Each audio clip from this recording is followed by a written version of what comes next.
How to get Project Playtime on mobile.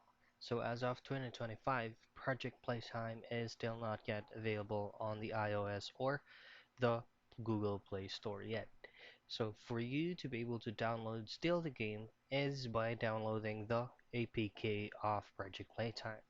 So first things first is pull up any preferred web browser that you want to use and head to your search bar and then just simply type in Project Playtime APK.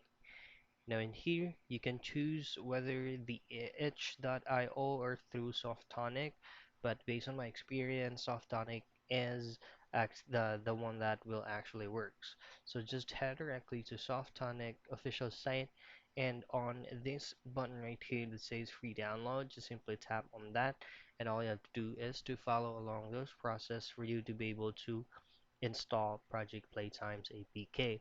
You'll just have to allow um, unusual resources from your file managers and it will automatically install by itself. So that's how you get Project Playtime on mobile.